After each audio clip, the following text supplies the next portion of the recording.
Good day, televiewers. You're welcome to your program of choice, The Lamb over WAKA Africa TV. It's a pleasure having you on board at this edition of the broadcast, and it's certain you are not going to regret your stay with us. The Lamb is that program that talks about current issues. It talks about views and, of course, different shapes of opinions, trying to see how we can better our society. The Lamb brightens our minds, ideas, and redirects our thoughts toward a better society. For this edition, I am Staffman Ambe, Macmillian, and I am in the studio with some reasonable and responsible gentlemen. I start on my left, where we have Ambe Fokwa.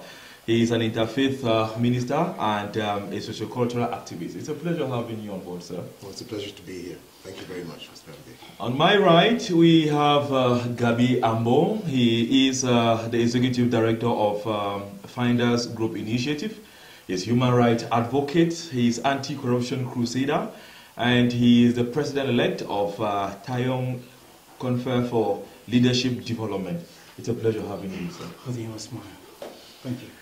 Ladies and gentlemen, while you stay back to enjoy this shifter broadcast for this day, remember that our topic for discussion this day will be the impact of the presidential elections on the Anglophone crisis. Now, before we kick the ball rolling, I will be turning to my right to ask Gaby Ambo. The first thing will be, what is your understanding of the Anglophone crisis?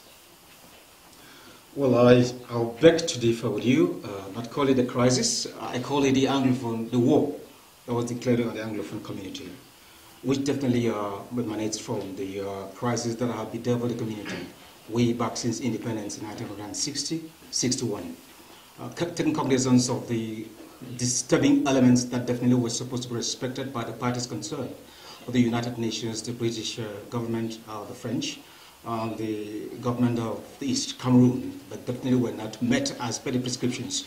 So it was like kind of the Anglophone community was not satisfied with the conditions that were not met as per Resolution 1608 of the United Nations that warranted the parties, after having determined independence by joining or by a merger. Well, it would interest us to know, first of all, to move on that, on the 19th of April 1961, the United Nations General Assembly took a decision and conducted a vote in the House, which vote actually gave independence to the Southern Cameroons. About 50 members voted for the independence of Southern Cameroons. There were 2 abstentions, and all the others were against. France, and Luxembourg, campaign, against, that vote for independence. That said, it would interest us to know that when we kept now, and they accepted now the joining for independence, that was to mature on the 1st of October 1961. There was supposed to be 3 options, for them to choose, either to be independent, being on their own, or to be independent by joining the Federal Republic of Nigeria, or to be independent by joining the La République de Cameroon, which had its independence on the 1st of January 1960. That definitely was the platform on which definitely was supposed to begin to come together to have the independence. But then it's like Britain realized that this particular half of the country was not definitely mature enough because it didn't have sufficient resources. So as per their own rating, it decided now to close it to 2 alternatives rather than the 3 alternatives. So they were either to have independence by joining the East Cameroon or joining the Republic of Nigeria. And so they finally chose the option of joining the Republic of Cameroon, by having independence in 6 months. That was to mature on the 1st of October, 1961. But it will interest you to know that when that commencement was kick-started, the United Nations, Britain, who were supposed to be there to oversee the effective implementation of the conditions of the Resolution 1608, which was attempted in the Fokwa conference, which definitely held, but nothing came out of it. These 2 nations were absent. And as a result, Ahidjo, being the president of the Eastern Cameroon, outsmarted the English fellow representatives at the Fokwa conference, wherein they extracted a clause from the French constitution, not from the Richardson constitution that governed the Southern Cameroons, to go to come up with what we call a federation. That notwithstanding, that federation still respected the 2 status of the 2 entities that came together. But it will interest you to know that by 1972, that was abrogated upon, because why? The French Pact in 1959, which had warranted now all French colonies to go to respect certain conditions, 6 of them in those clauses, which warrant that France will have complete dominance over education, over finances, and a lot more other issues, was definitely at stake. It could not be effectively implemented. Why? Because the existence of the Federation was denying France or other nations that benefited from that pact to go to access the Southern Cameroon's territory. And so they had to use all necessary ways to convince Ahidjo to ask for a walk away from the federal state nature of the country. And that was done in 1972 to go to enable the French people to penetrate the Southern Cameroon's territory, to go to tap away all the resources that were discovered sometime in 1970, which the Britons had not seen prior to handing over the territory. So it's from that angle now that when they shifted from the clause, I think Article 44 of the Constitution said that whatever is going to happen to the form of the state, the federation should not be changed. Exactly. But that was violated in 1972. Okay, and then that was already a grudge on the Anglophones who needed their identity to be protected and defended. As if that wasn't enough, 1984, when Ahidjo stepped down and Biya took over, he would better put it this way, that he seceded from the said union, which was still questionable because the conditions of Resolution 1608 were not met, seceded from that union by going back to the La République du Cameroon, and that's the name that is being called now, and that is the name that brought a lot of questions in the minds of Southern Cameroonians, the educated and learned ones who realized how the independence came into being, and they were like, this is not how it's supposed to be, because it definitely means that we are out of this union. And that's why the crisis skyrocketed from that point in time, and then people kept resisting at all over, and then sometime in 1993, you saw the challenge that definitely that was faced when the Constitution of the Cameroons was definitely going to be reviewed. The 1996 Constitution, 18th of January 1996 Constitution, which we're currently using now, that was supposed to be used. And then when they had to call now for the Constitutional Committee to review that Constitution, the representatives of the Southern Cameroonians, Justice Anyangwe, Dr. Elad, Professor Anyangwe, Dr. Elad, Dr. Elad, Dr. Munzu, rather, I beg your pardon, Professor Anyangwe, Dr. Munzu, you have Benjamin Etoy, Honorable Benjamin Etoy, and then you have lawyer Ekotang Elad. They had to now break away to come and consult with their kings, kin and kings in the region, to go to come up, that they come up with a harmonized position, and that they came and called the OAC1 in Boya, which now sat together and made proposals, which were now adopted by the AAC2 in Bamenda, which came out with a federal proposal of the Constitution to be tabled. But when they went back to Yaoundé, the Owona Constitution, led by Professor Owona, rejected that clause, and then it was thrown out. And in the Bamenda, the Bamenda 2 proclamation requested that if they could not succeed to implement that proposal, it would warrant that they go ahead. The SCNC then was created, the Southern Cameroon National Council, to go to continuously cry for the identity of the people of Southern Cameroon and see how well they could now go ahead to fight for their own independence, since they have been rejected from the house. That's what that gave birth to the SCNC, what we call the Southern Cameroon National Congress or Conference Council. It was not a kind of supposed to be registered structure or kind of stuff. It was the pressure group by the people of this area, and that's exactly how it came into place. This SCNC started its own struggle from there. Every 1st of October, it brought attention to the community, wherein then we consider them old people because most of them were retirees who were now fighting for these rights. And they were being arrested at different points, locked up, some died in cause of it, and some were killed. The 1997, alleged terrorist attacks here in Bamenda, which was kind of stage managed, that led to the arrest of the Akwanga Ebenezers and all the rest who were locked in Kondingi, and some had to escape to continue the fight wherever they have continued right up to today. So from then they move up to the current situation wherein in 2016, the teachers, the lawyers, and the civil society came in now to continue the strife, for the recognition of the identity of the people of Southern Cameroons and be able to see how they have their own place, in the civilized world. But that resistance continued by the government in place until the point wherein it moved from a civil strife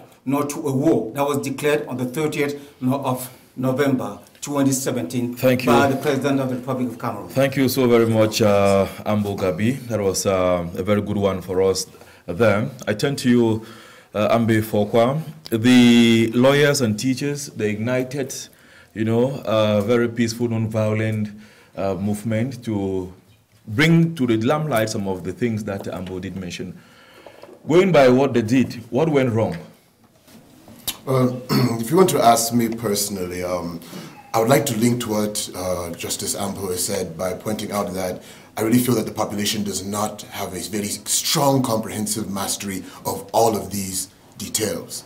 There are a lot of very pertinent details that if the population was aware of, you see it, then the situation like you're asking this question, the lawyers and teachers had a civil society grievance. That's how generally the public has been made to understand the situation was evolving. Yeah.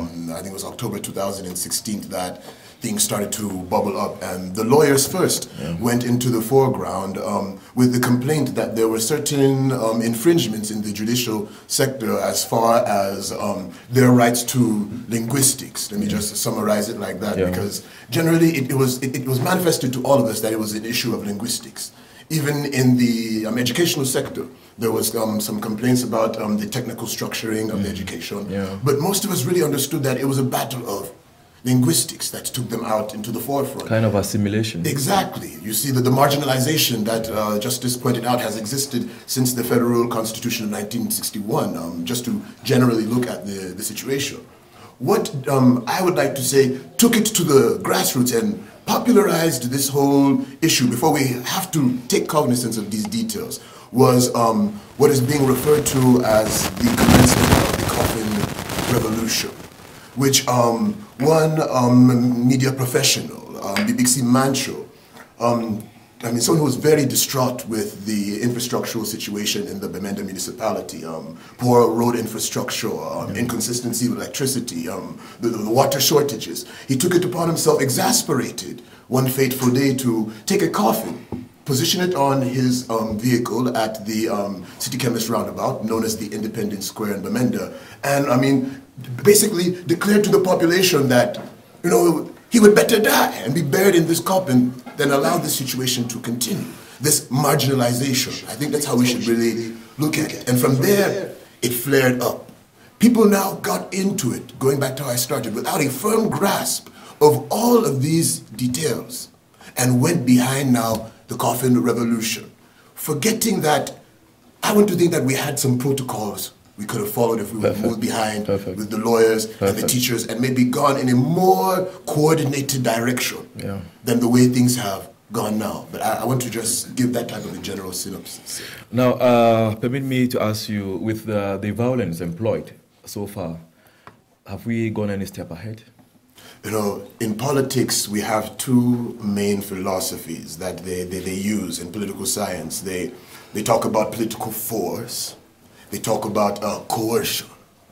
You see, coercion is also a type of force. Actually, I could ask you to help me, or I could cut certain benefits that you are receiving to pressure you towards moving in my direction. That's an indirect force. You see it.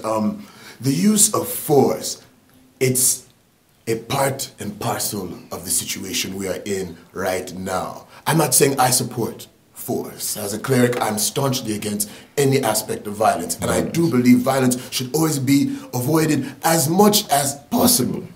But this but should really be noticed. Any human being has the right to self-defense. I think it's an instinctual nature in some people that if someone hits you, it's an automatic reflex to hit them back. It's that type of situation that we find ourselves in where... The Bible says we should turn the other cheek. Well, it depends on which aspects of the Bible you wish to quote. If we want to go back to the days of Abraham in the Old Testament and then say that even Jesus Christ said that he's not come to abrogate but to fulfill. We saw Abraham standing for justice. We saw Moses as a liberator. We saw Joseph fighting to guarantee that a vision of liberation was instilled as Moses has incited it. So, I mean, we want to use the Bible in this context. I know God, whether it's Yahweh or Allah, is not a God of oppression. God does not support that clause of leadership oppressing people. Thank you. Let me just conclude and say that we see pressure being used as an aspect, even if those using it don't know that they might be contributing in that wise. Yes, that's how I can say it. Thank you, Ambo Gaby. You are a human rights advocate. Asking for basic commodities is but normal for every citizen. But as at where we are today, violence was employed into the Anglophone crisis. You always wish to call it Anglophone war. Have we had any step forward? Yes, thank you, Ambe. Thank you so much for this opportunity once more. It's important for us to realize that human life is all predicated on survival. There's definitely no life without survival. And if you have to look basically at the principles of human rights, it warrants that, like it emanates from the Bible, most reasonably thought about. Every human being is entitled with basic rights. Those that are inalienable, those that are provided by the society, and those that are provided by the government. You know, in situations wherein you realize a violation in some of these rights, it's only a violation when an element of the state comes into play. But it's an abuse when a fellow citizen works on the other one. It's a criminal offense when communities or individuals violate the rights of other people. That becomes a criminal offense. That's the distinction between the three elements here. If you look at the current situation, the one you're referring to, you realize that the Anglophone community, taking cognizance of the genealogy of what I've just presented to you here, you realize that these are people who are actually, their anger had been taught way back since what you consider to be independence. So they've lived in negative peace all along? Definitely all through. Remember, these are people who had been for a period of close to 15 to 20 years independent and free. And they have learned democratic principles, and they have lived them. They actually practiced them. They had governments, and the governments that didn't live with them shared in every aspect of life in terms of governance. Okay, then at the point, certainly you are like given independence, and you are cramped up, and you find yourself in a very difficult, tight position. Though all those rights you experienced and you enjoyed were completely eroded away by a system. Then you begin to ask yourself whether you are a human being or you are different in the real sense of the word. So Anglophones, Southern Cameroonians, Ambazonians, whatever name you may call them, they deserve that dignity, the respect of human rights in every respect. There's no person from any part of the world that's more important than you, a Southern Cameroonian. Yeah. There's none, because human rights does not have limitation in terms of jurisdiction. The jurisdiction of human rights is the world over. But the jurisdiction of legal precepts varies from one legal system to the other one. So in the case we're talking about human rights here, we think the child born in Southern Cameroons has the same rights like a child who was born in Russia, a child who was born in America, even French a child who was born in Britain, or a child who was born in East Cameroon or French Cameroon. So when you discover at one point in time that those rights are being eroded, and you see your fellow brother and sister at the other side living those same rights freely, it becomes a question and a troubling one. And that's exactly what plunges our people to begin to resist, that they can't take it anymore. Thank you so very much, Ambe. We are observing a few days to the proclamation of election results in Cameroon. I wish to find out, these elections we await the result, had it any impact on the Anglophone Cameroon?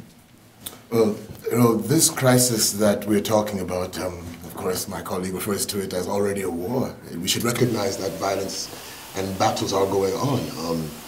Truthfully, the situation we are in right now with the presidential elections is only coming to fit into what was already there. I mean, when we want to just quickly go into the dynamics, we always speak of 1961 as my own mentors have always made me to realize that that is when this problem went into full scale and is actually disintegrated at this point. The elections now fit in this context, and as we saw them approaching, the current regime had already demonstrated its resilience to dialogue. We had heard with some passing statements, I believe the Minister of Communication, Issa Chiroma, was interviewed on television when Colonel Toomey actually recently announced that they are brainstorming an initiative to promote a national dialogue to peacefully find a solution to this crisis. And Minister Chiroma said that the government accepts the idea of a possible dialogue, but they gave two preconditions. They said that they would not entertain any dialogue which would equate what they referred to as secessionist with the government. And they also said they would not entertain any dialogue which would request the release of political detainees who have been sentenced or jailed in relation to this crisis. Now, I want you to link this to the questions you have asked, because seeing that the regime had already juxtaposed itself into that position, it made all of us who are moderates and people who really want a solution realize that the government is polarized, and this present regime, if able to win this election again, would not be able to take us to a solution. You see it? So in that context, this presidential election, finding itself in the flow of the Anglophone crisis, was relatively critical at this time. We would have hoped that this regime could have been voted out, because in the opposition now, let me come to the other side. Yeah. Opposition candidates who had also been reflecting on solutions to the Anglophone problem, the Anglophone crisis, the Anglophone war perhaps, had said that they were willing to recognize amnesty for all political activists, both in the diaspora, in the country. We also recognize gentlemen like Akere had already given proclamations that some way to integrate even the young men who have been armed would be created to allow them to be assimilated into some type of the defense force systems. You see, we saw that most of the opposition party leaders, they were inclined to a return to the federal constitution, which was violated in 1961.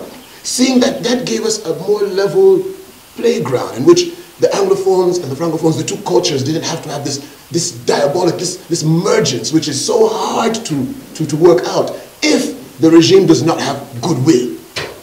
I want us to look at it like that, because the presidential elections, it has some influence in the situation if whoever is elected is willing to treat with the situation in the spirit of dialogue, in the spirit of recognizing that these are the grievances and these are some of the prerequisites that even those who are disgruntled want to be recognized.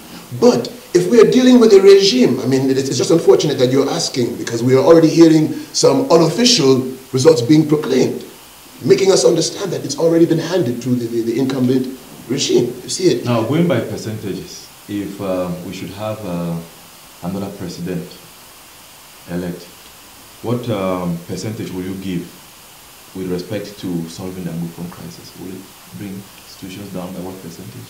Well, this is the main point. You see it.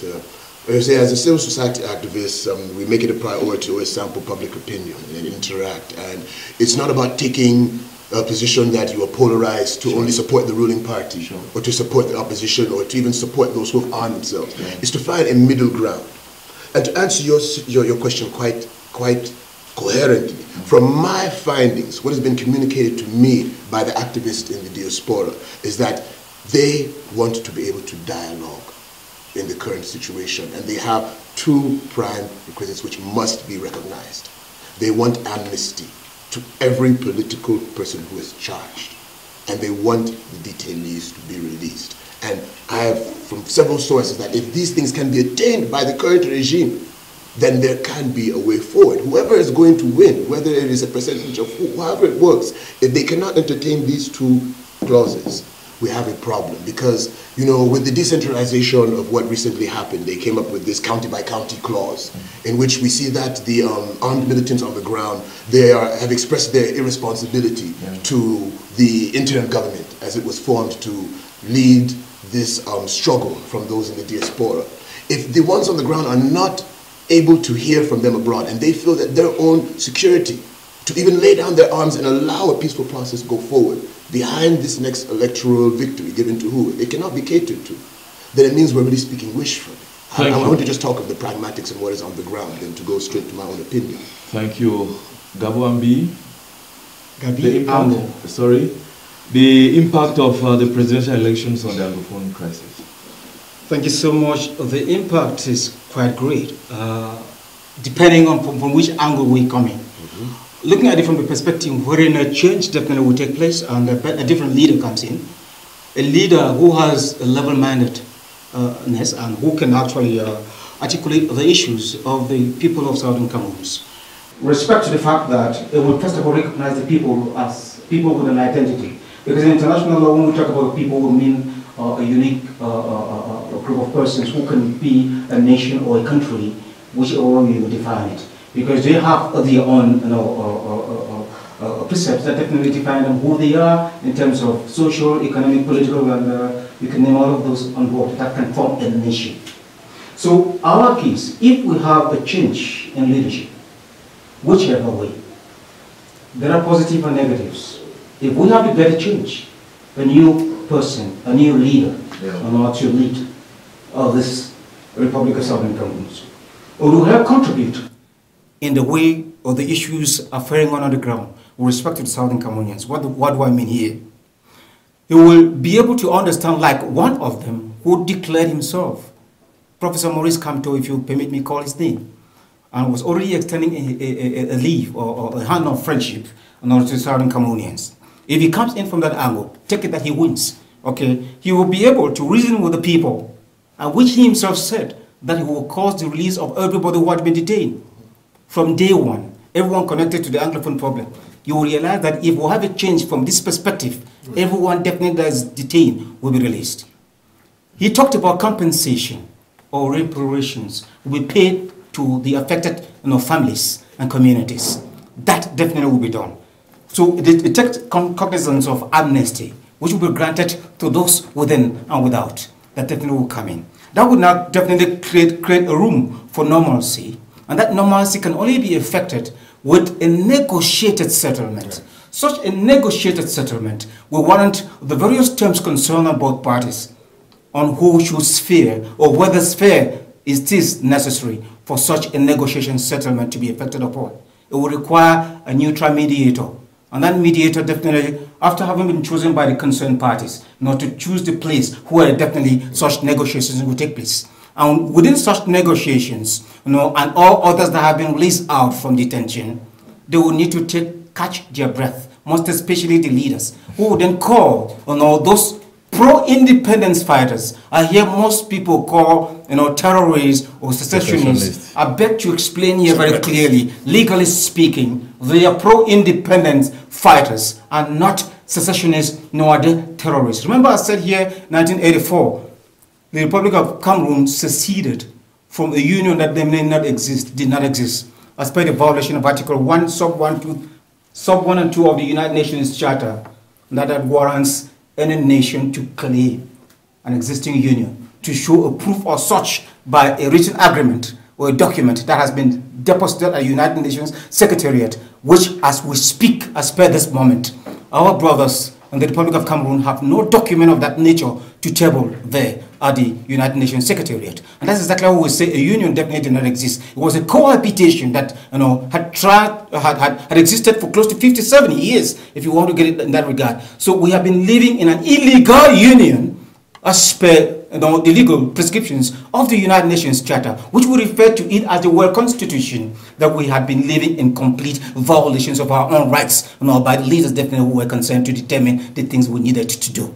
Coming back, we are saying that this situation definitely will be normalized when all this fresh air has been provided to the leaders on both sides, while the government of the Republic of Cameroon is calling its soldiers to the barracks. The leaders of Southern Cameroons will be calling their pro-independence fighters to go to rest their arms while giving room for peace through a negotiated settlement in the presence of a mediator that will now walk a better way forward. From there, we can never say what comes out from a mediation until it happens. It's only at such a moment that we can now see how we'll be getting into maybe providing room through such negotiation for a referendum as the true test, to the life of a people as to what their choices are with respect to what they want as a form of government, to go to fare on, to stay back in the union that never existed, or to cut away for themselves and begin to believe their own life and get a new country, the newest country in the world,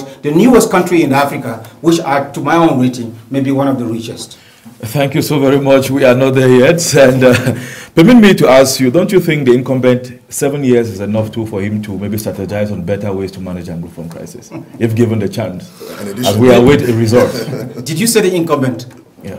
Without any grudge or hate or bias or non-respect of the person concerned, take cognizance of the existing situation and the instruments in place to guarantee rights of people, those in government and the civilians, it would definitely be an abnormal for me to want to think there's a need for a second term for the incumbent. Why am I saying this? If you go to the annals of the history of the Republic of Cameroon, you realize that this may be making him the 50th or 54th year in government. And I think this is definitely not acceptable in given situations where we're talking about true democracy. Practical democracy is that which, when you live 4 years, you come out, maybe you get back again, do another 1, 2, 3 years or terms, and you come back. So you can be refreshed and having new ideas. At age of 86 years old or 85 years old, I mean, he must admit he is tired. With all due respect for this person. Going by his slogans, the people want him there. Le choix du peuple, the people want him to... I beg to correct that slogan. It's a made-up slogan, not by the people, but by the regime and the people who want to punish the president. You can't prove that. I can't prove it, but the circumstance proves it. And you know exactly what I'm saying is true. Thank you so very much, Ambo. Thank you so very much, Gaby Ambo. Before we part way, we have just 1 minute to go. What influence has the diaspora on the Anglophone crisis? Is the influence positive or negative? You know, a very serious one, and it's a double-sided cutlass, let me be honest, because without a lot of the resources and the placement that the diaspora has outside of the judicial framework of Cameroon, which opposes freedom of speech, it opposes freedom of expression. They'll claim the laws are there, but we all know when it comes to pragmatism, everyone guards what they say unless they're hand-clapping for the regime. You see, those abroad had a position where they could freely express themselves and get into lobbying networks with the United Nations so that there could be more awareness of the situation in the country. But I believe that they've mishandled it because they have not given that freedom for those people who they wish they want to assist in helping them have better governance, to allow us to also give our own contribution. You know, like you said, 1 minute. Yeah. We have 3 camps, as they generally say. We have the camp that is still supporting the decentralization logic of the government. We have the camp that feels that a return to the federal constitution would also be appropriate while giving a more legitimate framework towards moving towards self-determination.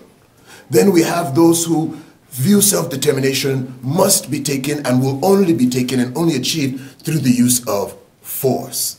And the diasporans, they created this third group, allowed this third group to proliferate, armed it, and now they themselves don't even have control of that armed group. So when you put those, you mix it together, at the detriment of those of us in the country, we would say that those in the diaspora have mishandled the situation. If they would collaborate with those on the ground, those of us who are in civil society, we would find a better way forward that is legal. A human rights activist, you certainly know what the diaspora has been contributing, asking citizens to stay indoors for 10 days. And what's your general view of the contribution of the diaspora to this Anglophone crisis? Well, first of all, the word diaspora, look at the word diaspora. You realize that they are the diaspora because they can't be here.